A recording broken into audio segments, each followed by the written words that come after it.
Hello प्यारे दोस्तों, आप सभी का आपके अपने YouTube चैनल रविंदर मैथ्स पर स्वागत है। प्यारे दोस्तों, आज एसएससी एमटीएस अति महत्वपूर्ण प्रश्नों की श्रृंखला में ये तीसरी श्रृंखला है, यानी कि तीसरी सीरीज है, यानी कि पार्ट 3 है। ठीक है, तो चलिए देर न करते हुए शुरू करते हैं एसएससी एमटीएस की अति महत्वपूर्ण प्रश्नों की श्रृंखला में तीसरा भाग का पहला क्वेश्चन। ठीक है, तो देखिए पहला क्वेश्चन क्या है कि 3240 रुपए की, पहला क्वेश्चन क्या है कि 3240 रुपए की राशि पर 2 वर्ष के बाद, यानी कि 3240 रुपए की राशि पर 2 वर्ष के बाद वार्षिक रूप से चक्रवृद्धि ब्याज कितना है, 370 रुपए है। ठीक है, तो दशमलव के 2 स्थान तक ब्याज की दर हमसे पूछी है। ठीक है, तो चक्रवृद्धि ब्याज का ये सवाल है और इस चक्रवृद्धि ब्याज के सवाल को बिल्कुल शॉर्ट ट्रिक से करेंगे। ठीक है, लेकिन शॉर्ट ट्रिक का इस्तेमाल करने से पहले कुछ बातों का याद रखना होगा। वो बातें क्या है ये मैं बताऊंगा पहले। ठीक है, देखिए ये सबसे पहले पॉइंट को हम ये समझेंगे कि हम सबसे पहले लिख लेते हैं ये क्या हमारा मूलधन है, ये क्या है, मूलधन P है और हमको चक्रवृद्धि ब्याज दे रखा है। ठीक है, मूलधन P दे रखा है और चक्रवृद्धि ब्याज दे रखा है और हमसे दर पूछी है, यानी कि R की वैल्यू हमसे पूछी है। ठीक है, तो सबसे पहले हम क्या करेंगे कि अगर हमको मूलधन दे रखा है तो हम मिश्रधन निकाल लेंगे। मिश्रधन, अगर मिश्रधन दिया होता तब तो मिश्रधन निकालने की जरूरत नहीं पड़ती, लेकिन हमको मूलधन और ब्याज दे रखा है तो सबसे पहले हम क्या निकालेंगे, मिश्रधन निकालेंगे। ठीक है, तो मिश्रधन किससे निरूपित करते हैं, ए से। तो ए बराबर कितना हो जाएगा, यानी कि मिश्रधन बराबर कितना हो जाएगा, मूलधन में जब ब्याज जोड़ देंगे, मूलधन में ब्याज जोड़ देंगे, मूलधन कितना हमारे पास 3240 और इसमें ब्याज कितना है 370, इसको जोड़ देंगे। ठीक है, तो ए की वैल्यू कितनी आएगी, यानी कि मिश्रधन कितना आ जाएगा, देखिए 0 का 0, 7 4 11 की 1 और 32 3 35 और 1 3610 रुपये आ गया। कितना आ गया, 3610 रुपये। जब मिश्रधन आ जाएगा तब हम क्या करेंगे, मूलधन अनुपात मिश्रधन, इन दोनों में इस अनुपात के रूप में लिख लेंगे। ठीक है, अब मूलधन कितना हमारे पास, मूलधन 3240 है तो इसकी जगह रखेंगे हम 3240 और मिश्रधन कितना है 3610, तो इसकी जगह मिश्रधन की जगह 3610 रख देंगे। अब जितना कट सकता है उतना काट लेंगे। देखिए 0 से 0 कट गया, अब इससे ज़्यादा शायद नहीं कटेगा, ये 324 हो गया, ये 361 हो गया। अब इसके बाद क्या करेंगे, यहीं से शॉर्ट ट्रिक शुरू होती है। इसके बाद क्या करेंगे कि हम अगर एक वर्ष, देखिए इस बात को ध्यान रखेंगे, अगर टाइम जो है, टाइम अगर 1 वर्ष का दे रखा है, अगर टाइम 1 वर्ष का दे रखा है तो हम कुछ नहीं करेंगे, यानी तो हम कुछ नहीं करेंगे, वैसे ही निकाल देंगे सीधे, कुछ नहीं करेंगे। यहाँ कांटा लगा दिया, इसका मतलब कुछ नहीं करेंगे। ठीक है, अगर टाइम जो है हमको 2 वर्ष का दे रखा है, कितने वर्ष का, 2 वर्ष का, तब हम क्या करेंगे, इसका वर्गमूल, दोनों और वर्गमूल करेंगे, दोनों और वर्गमूल करेंगे। अगर टाइम हमको दे रखा है 3 वर्ष का तो हम क्या करेंगे, घनमूल करेंगे, दोनों और इसका घनमूल करेंगे। तो बस यही बात जो है इस ट्रिक के लिए ध्यान रखनी है कि सब मूलधन और मिश्रधन में अनुपात निकालेंगे, अनुपात में रख लेंगे, जितना कट जाएगा उतना काट लेंगे और उसके बाद क्या करेंगे कि अगर टाइम 1 वर्ष का है तब तो कुछ नहीं करेंगे, इसको ऐसे ही हल करेंगे, और टाइम 2 वर्ष का है तो वर्गमूल दोनों और करेंगे, और टाइम 3 वर्ष का तो दोनों और घनमूल करेंगे। ठीक है, तो चूंकि यहाँ पर जो है टाइम कितना दे रखा है, यहाँ पर टाइम जो है 2 वर्ष का दे रखा है, जब 2 वर्ष का दे रखा है तो हम क्या करेंगे, दोनों और घनमूल करेंगे, जब टाइम 2 वर्ष का है तो दोनों और वर्गमूल करेंगे, तो दोनों और क्या कर देंगे, वर्गमूल कर देंगे। अब जब वर्गमूल करेंगे तो इसके 324 का वर्गमूल कितना आ गया, 18 आ गया, अनुपात 361 का वर्गमूल कितना आ गया, 19 आ गया। ठीक है, अब इनमें दोनों में कितना डिफरेंस है, ये हो गया मूलधन, ये हो गया मिश्रधन, ये हो गया मूलधन, ये हो गया मिश्रधन, तो ब्याज कितना आ गया, ब्याज आ गया हमारा, मिश्रधन में से मूलधन घटा दो 1 रुपया। अब हमको दर निकालनी है, तो हमको दर कैसे निकालेंगे, ये जो ब्याज 1 रुपया है ये मूलधन 18 का कितने प्रतिशत है, यही तो पूछा है हमसे, तो दर आराम से निकाल लेंगे। इसलिए दर बराबर आ जाएगा, ये ब्याज 1 रुपया, ये 18 का कितने परसेंट है, तो 1/18 ब्याज बटे मूलधन गुणा 100। ठीक है, 2 × 18, 2 50 से 1 कट जाएगा, तो दर आर बराबर हो जाएगी हमारी 50/9, 50/9%, यही आंसर हो जाएगा। ठीक है, ऑप्शन में क्या है, अब देखिए ऑप्शन में हमको जो पॉइंट में दे रखा है और ये भी कह रखा है दशमलव के 2 स्थान तक निकालना है, तो इसमें 9 से 50 में डिवाइड कर देंगे, 9 से 50 में डिवाइड करेंगे, 9 पंजे 45 आ गया, 10 में से 5 गया 5, यहाँ बच्चे यहाँ पॉइंट लगाएंगे 0, फिर 9 पंजे 45, फिर 5 बजेगा, फिर 9 पंजे 45, क्योंकि ये पूरा नहीं कटेगा इसलिए ये बढ़ता ही चला जाएगा, लेकिन हमको दशमलव के 2 स्थान तक निकालना है। तो क्या करेंगे, हम दशमलव के 3 स्थान तक निकाल लेंगे। अब इसमें 1 अंक हटा के 1 अंक बढ़ा देंगे तो 5.56 आ जाएगा। तो कौन सा ऑप्शन सही हो जाएगा, पहला वाला हमारा ऑप्शन सही हो जाएगा। तो इसको काटने पर दशमलव के 2 स्थान तक आएगा 5.56%, यही हमारा आंसर होगा। ठीक, अब देखते हैं दूसरा सवाल। तो प्यारे दोस्तों, अब देखते हैं दूसरा सवाल। दूसरा सवाल क्या है कि 5 संख्याएं, हमको 5 संख्याएं दे रखी हैं। कौन कौन से 5 संख्याएं, 1 2 3 4 5, 5 संख्याएं दे रखी हैं। कौन कौन से, ये 45 70 69 34 और 122 का औसत 68 है। देखिए हमको 5 संख्या दे रखी है और इसका औसत 68 दिया है। ठीक है, अब आगे क्या कह रहा है, यदि 5वीं संख्या यानी कि 5वीं संख्या को छोड़कर प्रत्येक संख्या से 12 घटाएं, कितना घटाएं, 12 घटाएं, तथा 5वीं संख्या से 7 घटाएं, यानी कि इन 5 संख्याओं में से जो है 5वीं संख्या को छोड़कर प्रत्येक से कितना घटाना है हमको, प्रत्येक से 12 घटा दें और 5वीं संख्या से 7 घटा दें तो नया औसत कितना होगा, ये हमसे पूछा है। ठीक है, तो देखिए इस सवाल को हल करने के लिए बिल्कुल एक लाइन में हल हो जाएगा अगर हम एक ट्रिक, फार्मूला या एक नियम को याद रखेंगे। ठीक है, तो इस सवाल को समझने से पहले हम कुछ पॉइंटों को समझ लेंगे जिससे हमारा ये सवाल और भी ज़्यादा आसान हो जाएगा। ठीक है, यह इसका ट्रिक या नियम को फॉलो करने में हमें आसानी होगी। ठीक है, पॉइंट क्या है, जैसे हमारे पास मान लो n संख्या है, n संख्याओं का औसत दिया है। हमें मान लेते हैं n संख्याओं का औसत, n संख्याओं का औसत a है। ठीक है, जब n संख्याओं का औसत a है, अब हम कहते हैं कि अगर प्रत्येक संख्या से x घटा दें, प्रत्येक संख्या से x घटा दें तो नया औसत क्या होगा, तो यानी कि प्रत्येक संख्या से x घटाने पर नया औसत क्या होगा। तो देखिए प्रत्येक संख्या से n संख्या है हमारे पास और प्रत्येक संख्या से जब हम x घटाएंगे तो नया औसत कितना हो जाएगा, नया औसत हो जाएगा पुराने औसत, यानी कि पुराने औसत में से भी अगर हम x को ही घटा दें तो यही हमारा नया औसत हो जाएगा। यानी कि प्रत्येक संख्या में जितनी संख्या जोड़ी अथवा घटाई जाएगी तो नया औसत कैसे निकालेंगे, उतनी ही संख्या को पुराने औसत में से जोड़ या घटा देंगे तो नया औसत आ जाएगा। ठीक है, अगर हम यहाँ पर ये कहते हैं कि n संख्याओं में प्रत्येक में x जोड़ दें तो नया औसत कितना हो जाएगा, तब जो जोड़ने पर नया औसत कितना आ जाएगा, जोड़ने पर जो नया औसत होगा वो a प्लस एक्स, यानी कि पुराने औसत में जितनी संख्या प्रत्येक संख्या में जोड़ी जाएगी उतनी संख्या को पुराने औसत में जोड़ देंगे तो नया औसत आ जाएगा। तो इस पॉइंट को ध्यान में रखेंगे। ठीक है, तो अब इस पे आते हैं, इस पे इसी पॉइंट को आधार बना के इसकी ट्रिक देखते हैं। ठीक है, देखिए यहाँ पर क्या है, 5 संख्या दे दी हमको, कितनी दे दी है, 5 है, और पांचों का औसत हमको कितना दे दिया, 68 दे दिया।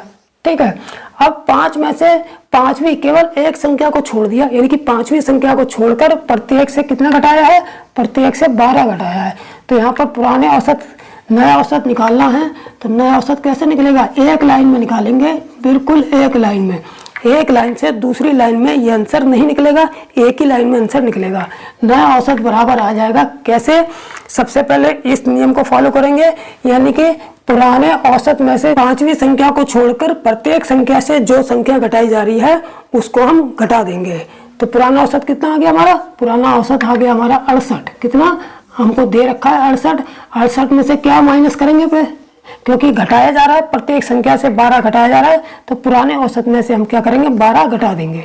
ठीक है, अब 12 घटाने के बाद क्या करेंगे, इसके बाद क्या करेंगे कि जो एक संख्या बची है यानी कि 5वीं संख्या जो बची है उसमें हम देखेंगे क्या घटाया गया, उसमें हमने देखा कि 7 घटाया गया है। तो यानी कि बाकी 4 संख्याओं में से तो हम इससे 12 घटाया गया, बाकी 4 संख्याओं में जो 12 घटाया गया है, केवल एक संख्या से हमको 7 घटाया गया है। तो इन दोनों का अंतर निकाल लेंगे, जो प्रत्येक संख्या से 12 घटाया गया वो उसमें और जो केवल एक संख्या में से घटाया गया उसमें हम क्या निकालेंगे, अंतर निकाल लेंगे। अंतर कितना आ गया, 12 में से 7 गया, 5 अंतर आ गया। तो इसी अंतर को इसमें आगे ऐड करेंगे। ठीक है। इसी अंतर को इसमें आगे ऐड करेंगे और ऐड करने के बाद इसी अंतर में डिवाइड करेंगे कितने से, जितनी संख्याएं हमको दे रखी हैं। कितनी संख्या हमको दे रखी है, 5, तो 5 से डिवाइड कर देंगे। तो 5 कम 5 कट गया, तो 68 माइनस 12 प्लस 1 यानी कि 68 और 1 कितना हो गया 69। 69 में से 12 घटा देंगे यानी कि 9 में से 2 गया 7, 6 में से गया 5 यानी कि 57 आंसर आ जाएगा। ठीक है, तो बिल्कुल एक लाइन में आंसर आ गया। एक ही लाइन की ट्रिक थी, एक ही लाइन में सारा काम हो गया, बाकी कैलकुलेशन हो गई, उसके बाद सीधे सीधे हमारा आंसर हमको प्राप्त हो जाएगा। ठीक, तो कौन सा ऑप्शन सही है, सी वाला जो है ऑप्शन सही हो जाएगा। ठीक, तो बस इतना ही याद रखना है। सब पुराना औसत लिखेंगे, उसमें से प्रत्येक संख्या से जो संख्या घटाई जा रही है वो घटा देंगे, फिर प्लस करके क्या लिखेंगे, उन जो ज्यादा संख्याओं में से जो संख्या घटाई जा रही है उसमें, और जो एक संख्या में से जो संख्या घटाई जा रही है उसमें अंतर निकालेंगे, उस अंतर को प्लस करके लिखेंगे, फिर उसी अंतर में डिवाइड कर देंगे जितनी संख्याएं हमको दी है। ठीक, तो इस तरीके से एक ही लाइन में ट्रिक के द्वारा ये सवाल हो जाएगा। ठीक, अब चलते हैं तीसरे सवाल पर। तो दोस्तों अब देखते हैं तीसरा सवाल। तीसरा सवाल क्या है कि 10 संख्याओं का औसत ए है, यदि 10वीं संख्या को छोड़कर प्रत्येक संख्या से सी घटाया जाता है। बिल्कुल ये दूसरे सवाल की तरह ही है। ठीक है, क्या दे रखा है हमको कितनी संख्या दे रखी है, 10 संख्या दे रखी है और जिसका औसत ए दे रखा है, यानी कि 10 संख्याओं का औसत ए दे रखा है। यदि 10वीं संख्या को छोड़कर, अब यहाँ पर भी वही बिल्कुल दूसरे सवाल की तरह ही है। ठीक है, वहाँ 5वीं को छोड़ा गया था, यहाँ 10वीं को लास्ट वाली संख्या छोड़ी जा रही है। तो यहाँ 10वीं संख्या को छोड़कर प्रत्येक संख्या से सी घटा दें, प्रत्येक संख्या से सी घटा दें तथा 10वीं संख्या से C-1 घटाया जाता है तो नया औसत हमसे पूछा है।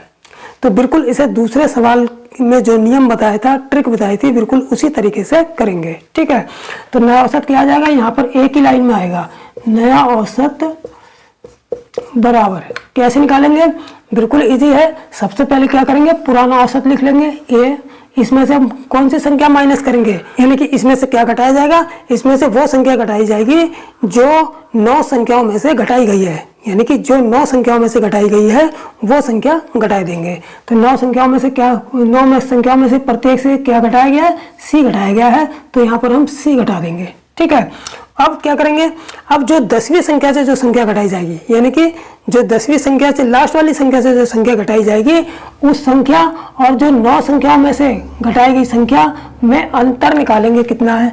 देखिए एक सी है, ये तो 9 संख्याओं में से घटाई गई संख्या है, और C-1 जो है वो केवल 10वीं संख्या से घटाई गई संख्या है। तो इन दोनों में कितने का अंतर दिखाई दे रहा है, इन दोनों में 1 का अंतर दिखाई दे रहा है, क्योंकि ये C-1 का मतलब है कि ये वाली जो संख्या है वो C से 1 कम है।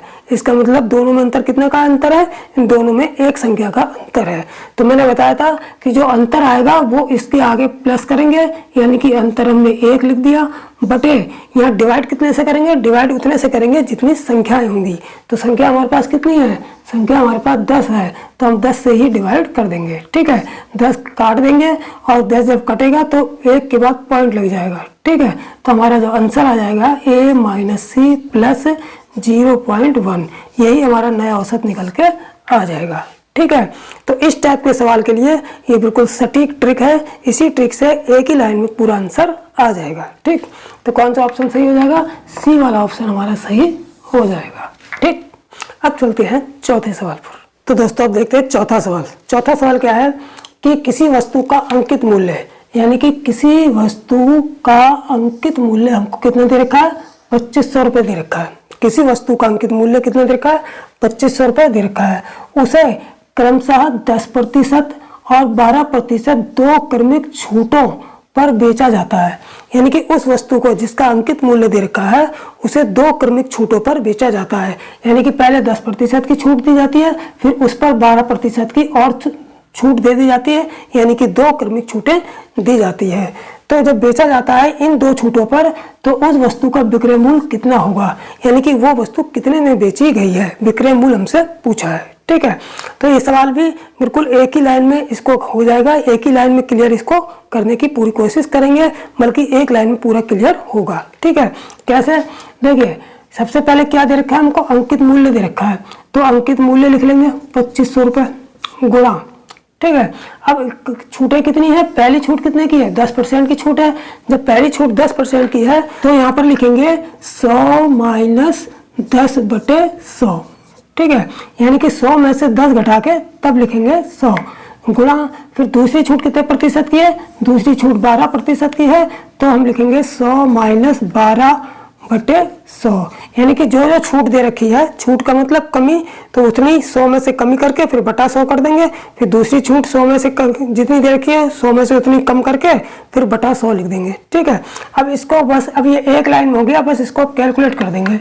तो 2500 गुणा 100 में से 10 गया 90/100, और इस 100 में से 12 गया कितना बचेगा, 10 में से 2 गया, 10 में से 2 गया 8, और 9 में से गया 88/100, ठीक। अब यहाँ पर 0 से 0 काट देंगे, ये 2 0 यहाँ से कट जाएगा, 5 दूनी 10, 55 25 हो जाएगा, ठीक है। 2 44 से ये कट जाएगा, क्या बचा 5 गुणा 9 गुणा 44 बचा। इनकी आपस में गुणा कर लेंगे। देखिए पहले 5 और 44 के गुणा कर लेते हैं। 5 चौक 20 की 0, 5 चौक 20 और 2 22 गुणा 9 हो गया। फिर इसकी 9 220 की 9 से गुणा कर लेते हैं। 9 0 0, 9 दूनी 18 के 8, 9 दूनी 18 और 1 19, यानी कि 1980 रुपये जो है इसका विक्रय मूल्य आ गया। यानी कि अगर हम 2500 रुपये की अंकित मूल्य वाली वस्तु को 10% और 12% के 2 क्रमिक छूटों पर बेचेंगे तो हमको कितने में बिकेगी, जाके 2 छूटों के बाद 1980 रुपये में बिकेगी। तो पहले कौन सा ऑप्शन सही होगा, बी वाला ऑप्शन हमारा सही हो जाएगा, ठीक। अब देखते हैं 5वां सवाल। तो दोस्तों देखते हैं 5वां सवाल। 5वां सवाल क्या है कि ए का वेतन बी के वेतन से 12,000 रुपये अधिक है। यानी कि 2 व्यक्ति हैं, एक ए व्यक्ति है और एक बी व्यक्ति है, ठीक है। अब इसमें जो ए का वेतन है वो बी के वेतन से कितना अधिक है, 12,000 रुपये अधिक है। कितना अधिक है, 12,000 रुपये अधिक है। तो और ए और बी दोनों के वेतनों का हमको अनुपात भी दे दिया, यानी कि दोनों व्यक्तियों के वेतनों का अंतर दे दिया। अगर ए का वेतन बी के वेतन से 12,000 रुपये अधिक है, इसका मतलब ये हुआ कि ए और बी के वेतन में कितना अंतर है, 12,000 रुपये का अंतर है। और दोनों के वेतनों का क्या दे रखा है, हमको अनुपात दे रखा है, ठीक है। तो बी का वेतन हमसे पूछा है, ठीक। तो बिल्कुल सिंपल है, हम क्या करेंगे कि ए अनुपात बी, दोनों के वेतनों का अनुपात कितना दे रखा है, 7:4।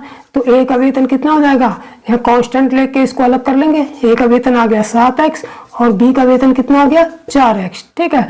अब दोनों के वेतनों का अंतर 12,000 है, तो इसका मतलब दोनों के वेतनों का अंतर निकाल लेंगे हम। यानी कि ए माइनस बी, दोनों के वेतनों का अंतर कितना है 12,000, यानी कि 7x माइनस 4x, यानी कि 7x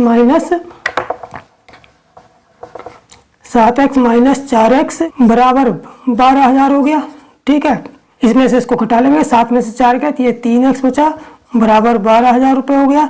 3 4,000 से ये पूरा कट जाएगा, तो x की वैल्यू कितनी आ जाएगी, x की वैल्यू आ गई हमारे पास 4,000 रुपये, यानी कि x की वैल्यू 4,000 आ गई, सॉरी, ठीक है। फिर अब इसमें ए और किसका वेतन हमसे पूछा है, बी का पूछा है, तो बी की वैल्यू यहाँ पर कितनी आई थी, बी की वैल्यू 4x आ गई, तो 4x और x की वैल्यू कितनी आ गई 4,000, तो 4 गुणे 4,000 से इसमें मल्टीप्लाई कर देंगे, 4 चौक 16,000 रुपये आंसर हो जाएगा। यानी कि बी का वेतन कितना आ जाएगा, बी का वेतन आ जाएगा 16,000 रुपये, ठीक। तो कौन सा ऑप्शन है, बी वाला हमारा सही हो जाएगा, ठीक। अब चलते हैं 6ठे सवाल पर। तो पहले दोस्तों अब देखते हैं सवाल नंबर 6, ठीक है। सवाल नंबर 6 क्या है कि एक व्यक्ति अपने वेतन का 10% भोजन पर तथा शेष का 20% जो है ईंधन पर खर्च करता है।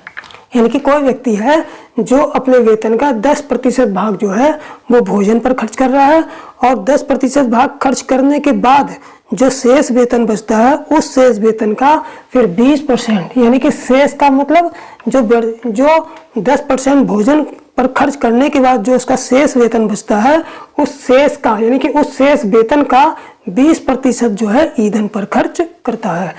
तो अब उसके पास जो है जब शेष का 20% ईंधन पर भी खर्च कर देता है, तो अब उसके पास कितने पैसे बचे, अब उसके पास जो है 4,680 रुपये बचते हैं, यानी कि शेष है, यानी कि इतने रुपए उस पर बचते हैं, यानी कि शेष हैं उसके पास।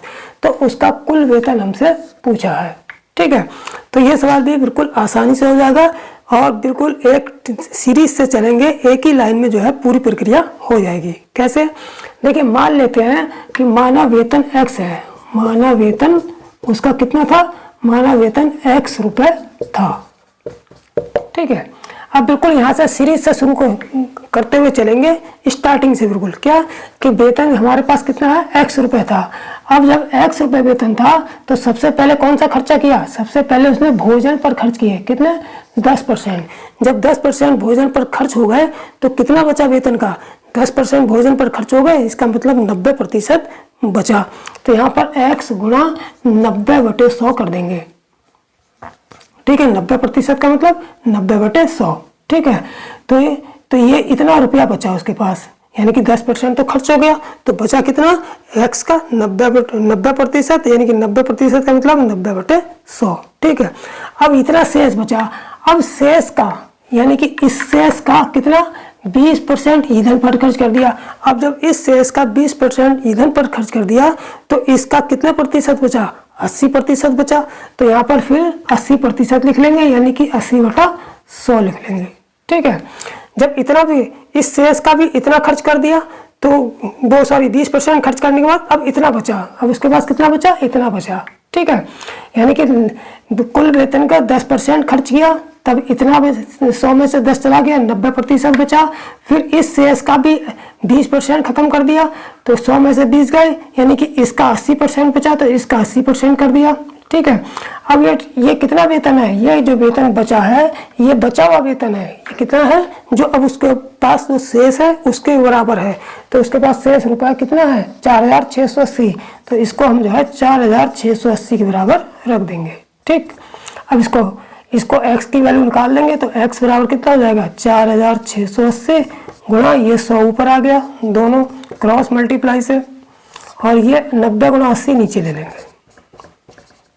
ठीक, अब इसको काट लेते हैं, 2 0 से ये 100 पूरा कट गया, और कितने से जाएगा, ये 8 से जाएगा, 8 पंजे 40, यहाँ 6 बचा, 8 8 64, 4 बचा, 8 पंजे 40, इसे ये 8 से कट गया। अब इससे 9 से भी काट देंगे, 9 6 54, 4 बचे, 9 पंजे 45, ये 9 से कट गया। 65 और 100 की गुणा हो जाएगी, कितना आ जाएगा, 6500, यानी कि 65,500 रुपये जो है उसका कुल वेतन था। कितना वेतन था, 6,500 रुपये।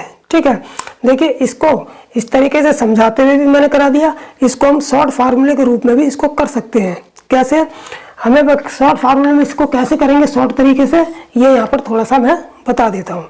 देखिए शॉर्ट तरीके से इसको कैसे करेंगे, शॉर्ट तरीका, यानी कि इस तरीके से ना लिख के इसी को मैं शॉर्ट तरीके से बता दूंगा। कैसे, जब भी इस टाइप का सवाल आए कि एक व्यक्ति इतना खर्च करता है, इतने प्रतिशत खर्च करता है, फिर शेष का इतने प्रतिशत खर्च करता है, फिर शेष का इतने प्रतिशत खर्च करता है, अब उसके पास इतने रुपए बचे, तो इस टाइप का जब भी सवाल आएगा तो क्या करेंगे, सबसे पहले हम वो बची राशि लिख लेंगे, 4680 लिख लेंगे, 4680 जो बची राशि है, शेष राशि है, वो लिख लेंगे। उसके बाद फिर क्या, ऊपर क्या करेंगे, जितने प्रतिशत वो उसने खर्च कर रहा है, कितने प्रतिशत, 10% भोजन पर, 20% जो है ईंधन पर, यानी कि कितने खर्चे हैं, कितने खर्चे किए उसने, 2 खर्चे किए, एक भोजन और दूसरे नंबर पे ईंधन। तो जितने खर्चे करेगा उतने 100 ऊपर लिख देंगे, और बटे जो जितने प्रतिशत खर्च किया उसमें से 100 में से घटा के, 100 में से 10 गया, 90 घटा दे लिखेंगे, और 100 में से 20 गया, 80 लिखेंगे। अब इसको सीधे हम काट लेंगे, बिल्कुल वही चीज़ आ गई, जो काम हमने यहाँ पर किया था बिल्कुल वही आ गया वहाँ पे। तो हम डायरेक्ट भी इसको कर सकते हैं, इतना बना के, अगर समझ आराम से करना चाहो तो इसको इस तरीके से कर लेंगे बना के पूरा मान के वेतन, और अगर शॉर्ट तरीके से इसको जब अच्छी तरीके से समझ में आ जाए तो इसको शॉर्ट तरीके से हम इस तरीके से भी कर सकते हैं। ठीक है, अब चलते हैं 7वें सवाल पर। तो दोस्तों देखते हैं 7वां सवाल। 7वां सवाल क्या है कि किसी समचतुर्भुज की परिमाप 20 सेंटीमीटर दे रखी है, यानी कि जो सवाल है वो किसका है, वो समचतुर्भुज का है। किसी समचतुर्भुज की परिमाप कितनी दे रखी है, 20 सेंटीमीटर दे रखी है, तथा एक विकर्ण की लंबाई, यानी कि समचतुर्भुज में 2 विकर्ण होते हैं, उनमें से एक विकर्ण की लंबाई कितनी दे रखी है, 6 सेंटीमीटर, और दूसरे विकर्ण की लंबाई हमसे पूछी है। ठीक है, तो इसको क्या करते हैं, पहले फिगर बना के समझाते हैं। ठीक है, फिगर क्या है, देखिए इस तरीके से बना लेते हैं इसको समचतुर्भुज।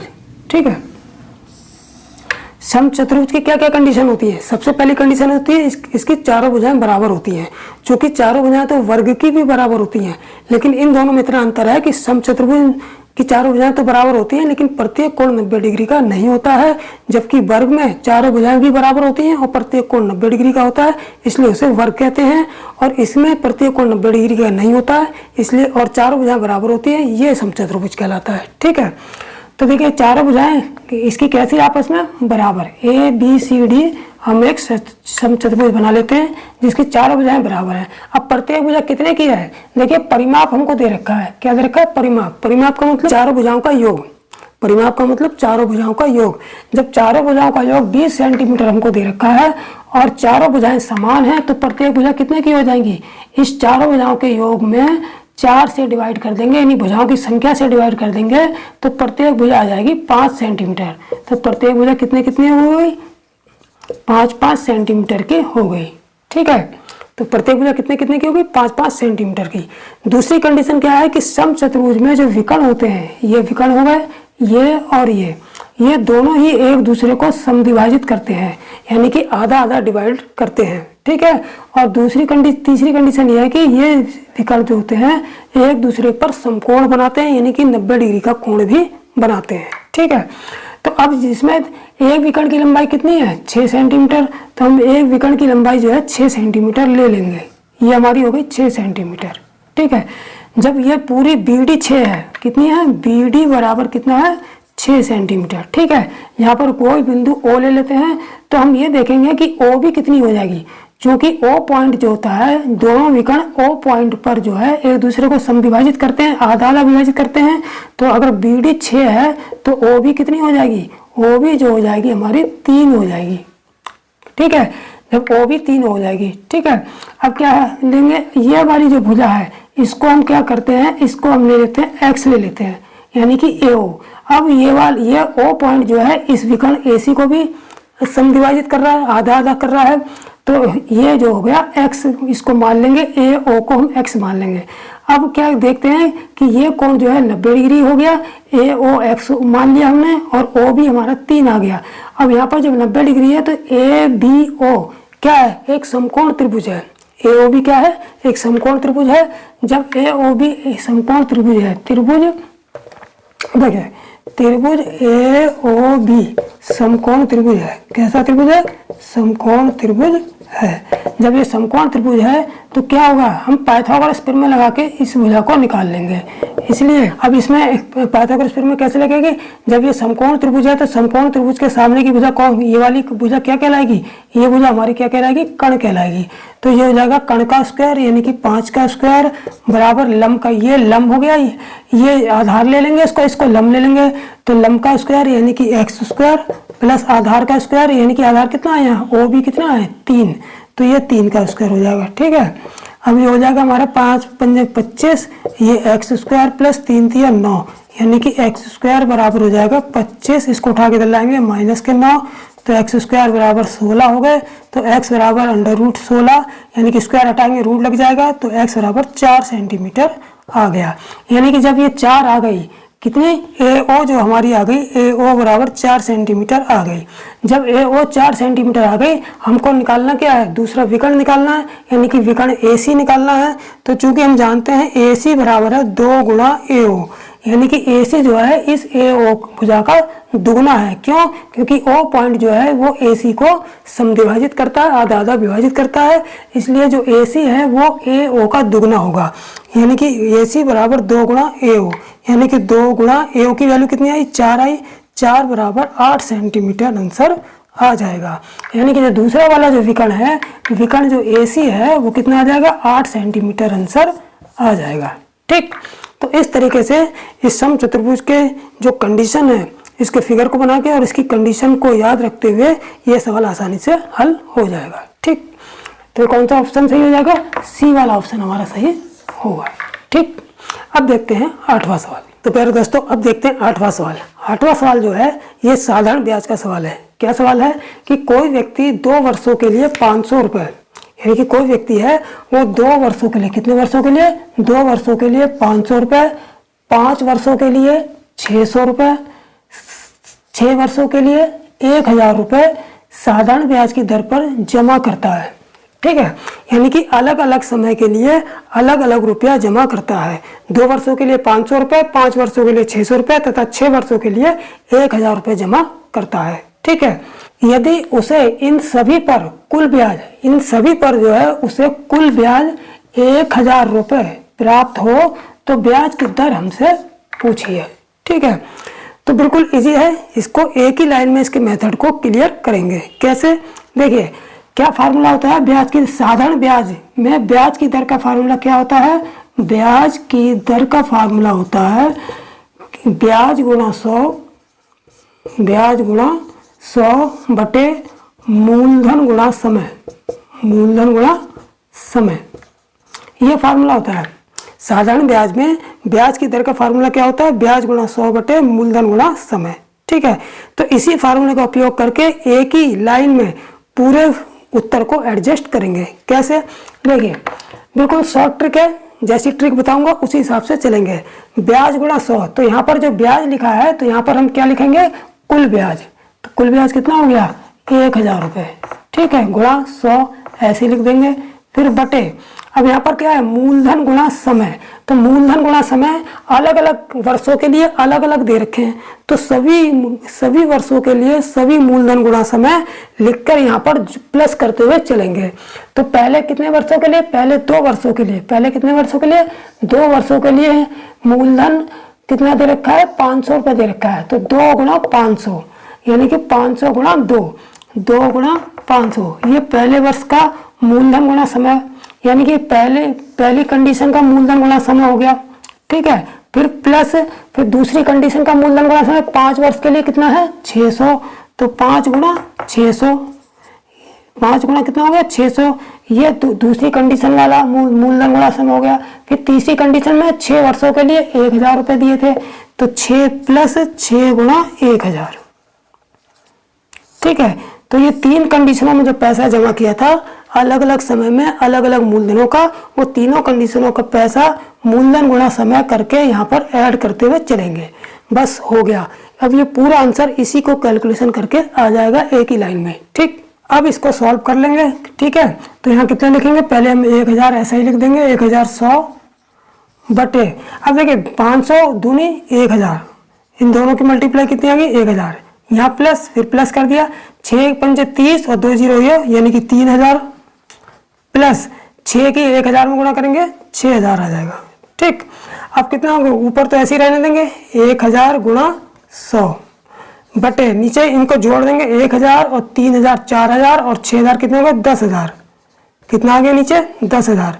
अब 1000 से 3 जीरो से, 3 जीरो यहाँ 4 जीरो है, तो 3 जीरो ये और 1 जीरो यहाँ से काटेंगे, ये चारों जीरो कट जाएंगे, क्या बचा हमारे पास, केवल 10 बचा, यानी कि 10% जो है हमारा आंसर आ जाएगा। ठीक है, तो कौन सा ऑप्शन सही हो जाएगा, सी वाला ऑप्शन हमारा सही हो जाएगा। ठीक, अब चलते हैं 9वें सवाल पर। तो पहले दोस्तों अब देखते हैं इस वीडियो का 9वां सवाल। 9वां सवाल क्या है कि एक वर्ग दे रखा है, क्या दे रखा है हमको, स्क्वायर यानी कि वर्ग दे रखा है। एक वर्ग की भुजा जो है 6 सेंटीमीटर हमको दिया है। कोई वर्ग है जिसकी भुजा कितनी दे रखी है, 6 सेंटीमीटर दे रखी है। तो वर्ग के अंदर बनने वाले सबसे बड़े वृत्त, यानी कि इस वर्ग के अंदर बनने वाले सबसे बड़े वृत्त का जो क्या निकालना है, क्षेत्रफल निकालना है। बनने वाले सबसे बड़े वृत्त का क्षेत्रफल बताओ।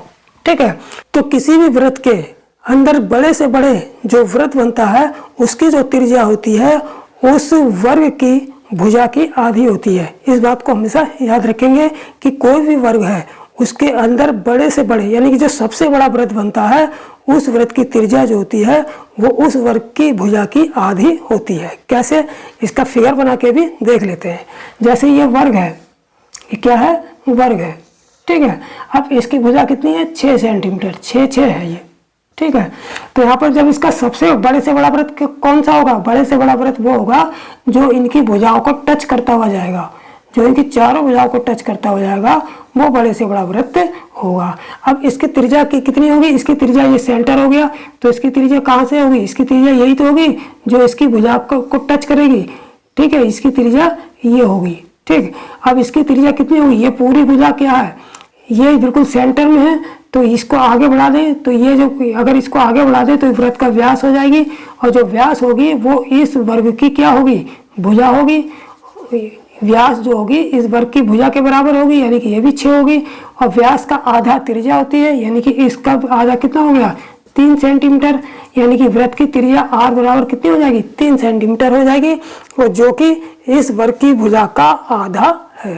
ठीक है, तो हमें यहाँ फिगर बनाने की जरूरत नहीं है, बस हमको याद रखना है कि किसी भी वर्ग में बड़े से बड़े, जो सबसे बड़े वृत्त होता है उसकी जो त्रिज्या व्यास, उसका जो व्यास होता है वो वर्ग की भुजा के बराबर होता है, और जो उसकी त्रिज्या होती है वो उसके वर्ग के भुजा की आधी होती है। ठीक, तो यहाँ पर कितनी दे रखी है, 6 सेंटीमीटर हमें वर्ग की भुजा दे रखी है।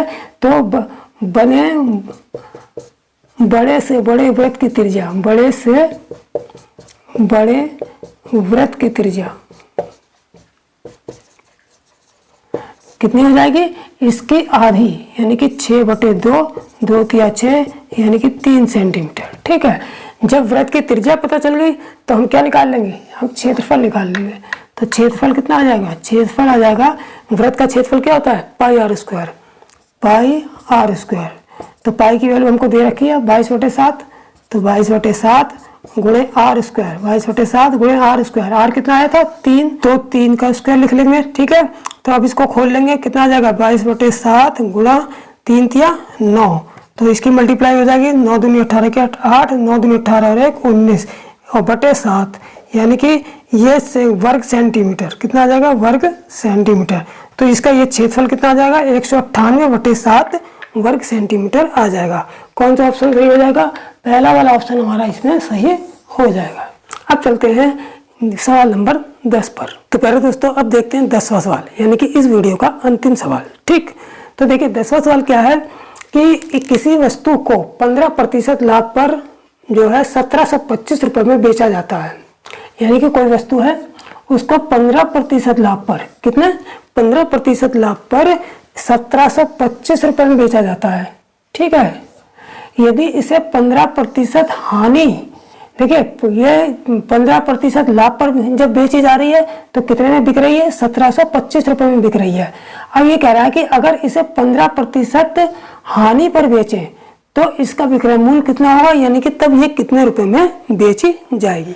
ठीक है, तो बिल्कुल इजी है, ये एक ही लाइन में पूरा क्वेश्चन का आंसर आ जाएगा। ठीक है, कैसे, देखिए हम क्या करेंगे कि 1725 रुपये क्या है, ये 1725 जो रुपये जो है ये क्या है, ये विक्रय मूल्य है। कौन सा विक्रय मूल्य है, ये 15% लाभ पर जब बेचा जा रहा है तब का विक्रय मूल्य है।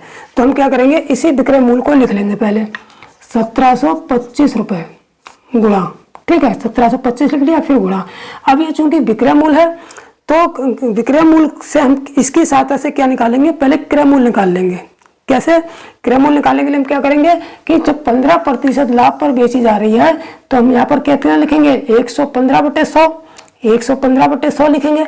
लेकिन जब भी क्रय मूल्य निकालना होता है तो हम उल्टा करते हैं, 100 ऊपर लिख लेते हैं और जितना लाभ या हानि, अगर यहाँ पर हानि होती तो 100 में से घटा के लिखता मैं, और अगर यहाँ लाभ हो रहा है तो 100 में जोड़ के लिखूंगा। तो 100 लाभ हो रहा है यहाँ पर, तो 100 में 15 जोड़ देंगे तो कितना आ जाएगा, 115।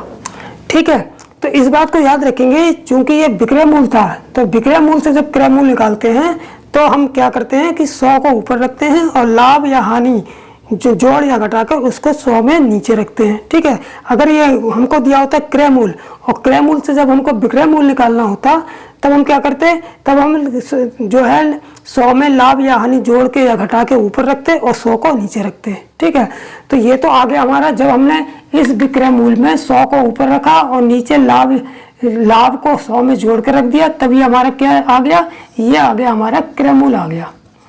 क्या आ गया हमारा, ये क्रय मूल्य आ गया। ठीक है, अब जब हमारे पास क्रय मूल्य आ गया तो इस क्रय मूल्य पर जो है 15% हानि पर वस्तु का विक्रय मूल्य कितना होगा ये निकाल लेंगे। ठीक है, तो अब इस क्रय मूल्य पर ये यहाँ तक क्रय मूल्य आ गया। अब इस पर 15% हानि पर हमें विक्रय मूल्य निकालना है। तो मैंने बताया था जब विक्रय मूल्य निकालेंगे, और ये हो गया हमारा क्रय मूल्य, क्रय मूल्य से विक्रय मूल्य निकालेंगे तब क्या करते हैं हम, जो भी लाभ हानि होता है उसको जोड़ या घटा के ऊपर रखते हैं 100 में। तो यहाँ हानि हो रही है तो 100 में से 15 घटा देंगे, कितना बचा 85, और बटे 100 को नीचे रखते हैं। ठीक है, जब विक्रय मूल्य से क्रय मूल्य निकाला तो 100 ऊपर, लाभ हानि जोड़ या घटा के नीचे। जब ये क्रय मूल्य बन गया, क्रय मूल्य से फिर विक्रय मूल्य निकाला, 15% हानि पर हमसे विक्रय मूल्य पूछा है, निकालेंगे। तो फिर हम क्या करेंगे, लाभ या हानि 100 में जोड़ के ऊपर रखेंगे और 100 नीचे रख देंगे। तो ये एक ही लाइन में जो है पूरा आंसर आ जाएगा। ठीक, अब देखिए 100 से 100 कट गया, 5 से इसको काट देंगे, 5 दूनी 10, 5 तिया 15 और 5 17 85 हो गया ये। अब 23 से 1725 को डिवाइड कर लेंगे। ठीक है, 23 से 1725 को डिवाइड कर लेंगे तो कितनी बार जाएगा, 7 बार चला जाएगा। 23 सत्ते 7 21 की 1, 7 दूनी 14 और 2 16, 2 में से गया 1, 7 में से गया 1, ये आ गया 15, ऊपर से 5 115 हो गया। 5 बार चला जाएगा, 5 15 की 5, 5 बार चला जाएगा, 5 15 की 5, 5 दूनी से 11, ये कट गया, यानी कितना आ गया, 75 आ गया। यानी कि 23 से 75 से ये हमारा पूरा कट जाएगा। अब ये यहाँ पर 75 बचा और यहाँ पर कितना, यहाँ पर ये बचा 17। इस 75 और 17 की मल्टीप्लाई कर देंगे, 75 गुणा 17 कितनी आ जाएगा, 17 पंजे 85 की 5, 8 हासिल, 17 सत्ते 119, 119 और 8 जो हासिल बचा था वो कितना हो जाएगा, 8 में 9 8 17 के साथ 11 और 1 12, यानी कि 127। तो कितना आ गया हमारे पास, कुल हमारे पास आ गया 1275 रुपये। ठीक है, यानी कि जो 15% हानि पर बेचेंगे तब हमारा जो विक्रय मूल्य आएगा वो कितना आएगा, 1275 रुपये आएगा।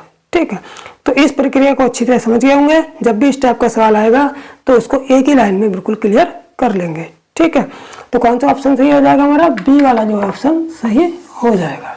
ठीक, तो दोस्तों जो आज मैंने 10 सवाल कराए हैं ये भी एसएससी परीक्षा यानी कि एसएससी एमटीएस की परीक्षा के लिए अति महत्वपूर्ण सवाल हैं और एसएससी एमटीएस की किसी न किसी वर्ष पूछे गए ही सवाल हैं। ठीक है, तो एमटीएस में इसी तरीके के सवाल जो है अधिकतर पूछे जाते हैं। ठीक, और जिन बच्चों ने अभी तक चैनल को सब्सक्राइब नहीं किया वो सब्सक्राइब भी जरूर कर लें। ठीक, तो नेक्स्ट पार्ट लेके मैं फिर उपस्थित होऊंगा एसएससी एमटीएस के अति महत्वपूर्ण सवालों का नेक्स्ट पार्ट लेके नेक्स्ट टाइम पर फिर उपस्थित होऊंगा। तब तक के लिए जय हिंद, जय भारत।